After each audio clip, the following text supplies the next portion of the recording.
Hello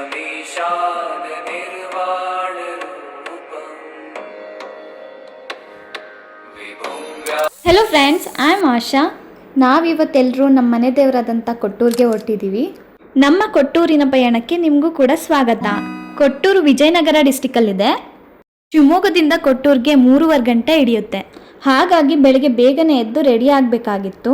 ready ಮಾಡಿ ಕೆಳಗಡೆ ಬಂದಾಗ ಅಮ್ಮ ದೇವಸ್ಥಾನಕ್ಕೆ ಏನೇನು ಬೇಕು ಎಲ್ಲ ಸಾಮಾನು ಕೂಡ ರೆಡಿ ಮಾಡಿಟ್ಟಿದ್ರು. ಹಾಗೆ ದಾರಿಲಿ ಹೋಗ್ತಾ ತಿನ್ನೋದಕ್ಕೆ ಅಂತ ಆರೆಂಜ್ ಮತ್ತು ಸೀಬೆಕಾಯಿ ಕೂಡ ರೆಡಿ ಮಾಡಿಟ್ಟಿದ್ರು. ನಾವು ಬರೋದು ಲೇಟ್ ಆಗುತ್ತೆ ಅಂತ ಬೆಳಗಿನ ಜಾವನೇ ಫಿಶ್ಗಳಿಗೆಲ್ಲ ಫುಡ್ ಹಾಕಿದೆ. ಮೊದಲನೇ ಸಾರಿ ನಾನೇ ಬೇಗ ಎದ್ದು ರೆಡಿ ಆಗಿರೋದು. ಇನ್ನೂ ಯಾರೂ ರೆಡಿ ಆಗಿರಲಿಲ್ಲ. ಹಾಗಾಗಿ ಸ್ವಲ್ಪ ಟೈಮ್ ಪಾಸ್ ಮಾಡೋಣ ಅಂತೇಳಿ ಟಿ ವಿ ನೋಡ್ತಾ ಕೂತಿದ್ದೆ. ದೇವ್ರ ಪೂಜೆ ಮಾಡಿ ದೇವ್ರಿಗೆ ನಮಸ್ತೆ ಮಾಡಿ ಶ್ರೀ ಗುರು ಕೊಟ್ಟೂರೇಶ್ವರ ಸ್ವಾಮಿನ ನೆನೆಸ್ಕೊಂಡು ಮನೆಯಿಂದ ಹೊರಟ್ವಿ. ಬ್ರೇಕ್ಫಾಸ್ಟ್ನ ನಾವು ಕೊಟ್ಟೂರೇಶ್ವರ ಕ್ಯಾಂಟೀನಲ್ಲಿ ತಿನ್ನೋಣ ಅಂತ ಹೊರಟ್ವಿ. ನಾವು ಹೋಗ್ತಾ ಇರೋದು ಕೂಡ ಕೊಟ್ಟೂರಿಗೆ. ಬ್ರೇಕ್ಫಾಸ್ಟ್ ಕೂಡ ಕೊಟ್ಟೂರೇಶ್ವರ ಬೆಣ್ಣೆ ದೋಸೆ ಹೋಟೆಲಲ್ಲೇ ತಿನ್ವಿ. ಬೆಣ್ಣೆ ದೋಸೆ ಅಂತೂ ತುಂಬಾ ಟೇಸ್ಟಿಯಾಗಿತ್ತು. ತುಂಬ ಥಿಂಕ್ ಮಾಡಿ ಬಿಸಿಲಲ್ಲಿ ಬರಲ್ಲ ಅಂತ ಯೋಚನೆ ಮಾಡಿ ಕೂತೆ. ಆದರೆ ನಾನು ಎಲ್ಲಿ ಕೂತಿದ್ನೋ ಅಲ್ಲೇ ಬಿಸಿಲು ಬಂತು. ನಾನು ಬರ್ತಾ ಸ್ಪೀಕರ್ನು ಕೂಡ ನಾನು ನೋಟಿಗೆ ತಂದಿದ್ದೆ. ಯಾಕಂದರೆ ಸಾಂಗ್ ಕೇಳಬೇಕಲ್ಲ, ಕನೆಕ್ಟ್ ಮಾಡಿಕೊಂಡು ಒಳ್ಳೊಳ್ಳೆ ಸಾಂಗ್ಸ್ ಪ್ಲೇ ಮಾಡಿಕೊಂಡು ಹೊರಟ್ವಿ.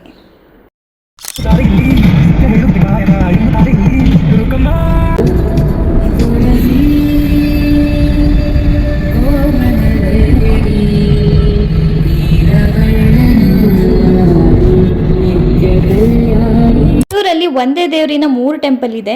3 ದೇವರಿಗೂ 3 ಹಾರ ತಗೊಂಡು ಮೊದಲನೇ ದೇವಸ್ಥಾನಕ್ಕೆ ಬಂದ್ವಿ. ಈ ಟೆಂಪಲ್ ಬಂದು ಶ್ರೀ ಗುರು ಕೊಟ್ಟೂರೇಶ್ವರ ಸ್ವಾಮಿಯವರು ಬಾಲಾವಸ್ಥೆಯಲ್ಲಿ ಇಲ್ಲಿ ಕಾಣಿಸ್ಕೊಂಡಿದ್ರಂತೆ. ಹಾಗಾಗಿ ಇಲ್ಲಿ ಬಾಲಾವಸ್ಥೆಯ ರೂಪದಲ್ಲಿ ಶ್ರೀ ಗುರು ಕೊಟ್ಟೂರೇಶ್ವರ ಸ್ವಾಮಿಯವರು ಭಕ್ತರಿಗೆ ಆಶೀರ್ವಾದ ಮಾಡ್ತಾರೆ. ಮಕ್ಕಳಾಗದೇವರೆಲ್ಲ ಇಲ್ಲಿ ಬಂದು ಇಲ್ಲಿ ಒಳಗಡೆ ಒಂದು ತೊಟ್ಲಿದೆ, ಅದನ್ನು ತೂಗಿದ್ರೆ ಮಕ್ಕಳಾಗುತ್ತೆ ಅನ್ನೋದು ಇಲ್ಲಿನ ನಂಬಿಕೆ.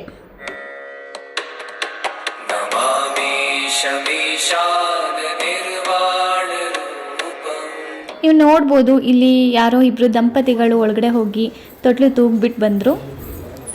ನೀವು ತೊಟ್ಲು ದರ್ಶನ ಕೂಡ ಮಾಡ್ಬೋದು.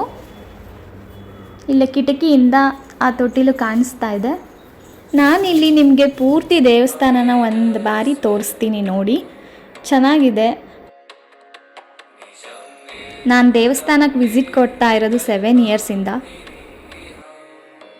ಇಲ್ಲಿಂದ ಹೊರಟು ಪಕ್ಕದಲ್ಲೇ ಇರುವಂಥ ಶ್ರೀ ಗುರು ಕೊಟ್ಟೂರೇಶ್ವರ ಸ್ವಾಮಿಯವರು ಐಕ್ಯರಾದಂಥ ದೇವಸ್ಥಾನಕ್ಕೆ ನಾವೀಗ ಬಂದಿದ್ದೀವಿ. ಈ ದೇವಸ್ಥಾನದ ಒಳಗಡೆ ಹೋದರೆ ಒಂದು ರೀತಿ ಪೀಸ್ ಅನಿಸುತ್ತೆ. ಗುರುಗಳು ಐಕ್ಯರಾದಂಥ ಸ್ಥಳ ಇದು. ಹಾಗಾಗಿ ಇಲ್ಲೂ ಕೂಡ ಒಂದು ಟೆಂಪಲ್ನ ಮಾಡಿದ್ದಾರೆ. 3 ದೇವಸ್ಥಾನದಲ್ಲಿ ಈ ದೇವಸ್ಥಾನ ತುಂಬಾ ದೊಡ್ಡದಾಗಿದೆ. ನೀವು ನೋಡ್ಬೋದು ಎಷ್ಟು ದೊಡ್ಡದಾಗಿದೆ ಅಂತ. ಒಳಗಡೆನೂ ತೋರಿಸ್ತೀನಿ. ತುಂಬಾ ಚೆನ್ನಾಗಿದೆ. ಒಂದು ರೀತಿ ನೆಮ್ಮದಿ ಅನಿಸುತ್ತೆ ಅಲ್ಲಿ ಕುತ್ಕೊಳ್ಳೋದಕ್ಕೆ. ದೇವ್ರನ್ನ ನೋಡ್ತಾ ಕುತ್ಕೊಳ್ಳೋದಕ್ಕಂತೂ ತುಂಬಾ ನೆಮ್ಮದಿ ಅನಿಸುತ್ತೆ. ಮತ್ತು ಇದು ಮಣಿ ಮಂಚ. ಇದನ್ನು ಅರ್ಪಿಸಿದ್ದು ಚಕ್ರವರ್ತಿ ಅಕ್ಬರ್ ಅವರಂತೆ. ಇದನ್ನು ಬೋರ್ಡಲ್ಲಿ ಕೂಡ ಹಾಕಿದ್ರು. ಈಗ ನಾವು ಬಂದಿರುವಂಥ ಟೆಂಪಲ್ನ ಮಾತ್ರ ಮುಜರಾಯಿ ಇಲಾಖೆಯವರು ವಹಿಸ್ಕೊಂಡಿರೋದು.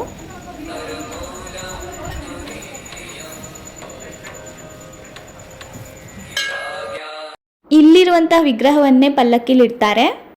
ನೀವು ಕೊಟ್ಟೂರು ತೇರು ನೋಡಿದಾಗ ಆ ರಥದಲ್ಲಿರುವಂತಹ ವಿಗ್ರಹ ಈ ದೇವಸ್ಥಾನದ್ದೇ. ಕಾರ್ಯ ಮತ್ತು ಸಿದ್ಧಿಗಾಗಿ ಈ ಟೆಂಪಲ್ನ ನಿರ್ಮಾಣ ಮಾಡಿದ್ದಾರೆ.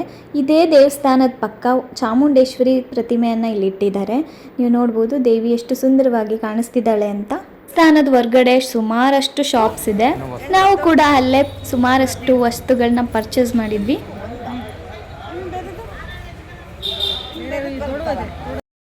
ಗಟ್ಟಿ ರೊಟ್ಟಿ ಎಲ್ಲಿ ಸಿಗುತ್ತೆ ಅಂತ ಕೇಳಿದ್ಕೆ ಈ ಆಂಟಿ ನಮಗೆ ಒಂದು ಅಂಗಡಿ ಹೆಸರು ಹೇಳಿದರು. ಅದೇ ಅಂಗಡಿಲಿ ಗಟ್ಟಿ ರೊಟ್ಟಿ ಜೊತೆ ಸಜ್ಜಾ ರೊಟ್ಟಿ ಹಾಗೆ ಚಟ್ನಿಗಳು, ವೆರೈಟಿ ಚಟ್ನಿಗಳೆಲ್ಲ ಇಟ್ಟಿದ್ರು.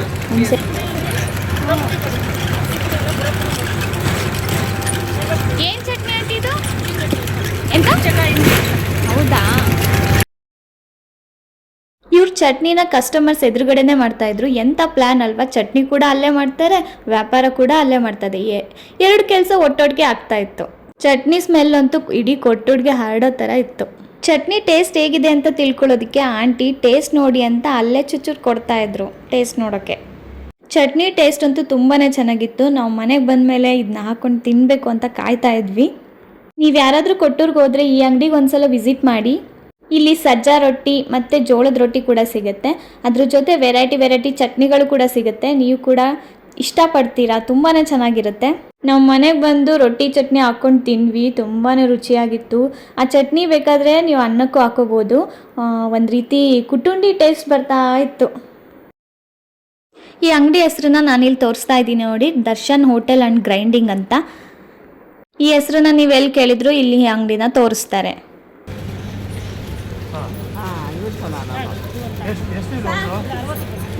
ಇದಾದ್ಮೇಲೆ ಇನ್ನೂ ಏನೋ ಸಾಮಾನು ಬೇಕು ಅಂತ ಅಮ್ಮ ಅಪ್ಪಾಜಿ ಹೊರಟರು. ಹಾಗಾಗಿ ನಾವು ಕಾರಲ್ಲೇ ಕೂತು ಟೈಮ್ ಪಾಸ್ ಮಾಡ್ತಿದ್ವಿ. ಅಲ್ಲಿಂದ ಒಂದು ಹೋಟೆಲಲ್ಲಿ ಊಟ ಮಾಡೋಣ ಅಂತ ಹೊರಟ್ವಿ. ಎಲ್ಲರೂ ನನ್ನ ಚಾನಲ್ನ ಸಬ್ಸ್ಕ್ರೈಬ್ ಮಾಡ್ಕೊಳ್ಳಿ ಪ್ಲೀಸ್. ಲೈಕ್ ಕೊಡಿ, ಲೈಕ್ ಕೊಟ್ಟರೆ ನನಗೂ ಕೂಡ ಒಂದು ಮೋಟಿವೇಶನ್ ಸಿಗುತ್ತೆ. ಇದಕ್ಕಿಂತ ಚೆನ್ನಾಗಿರೋ ಕಂಟೆಂಟ್ ಜೊತೆ ನಾನು ನಿಮ್ಮ ಮುಂದೆ ನೆಕ್ಸ್ಟ್ ವಿಡಿಯೋದಲ್ಲಿ ನಿಮ್ಮ ಮುಂದೆ ಇರ್ತೀನಿ. Please subscribe and share.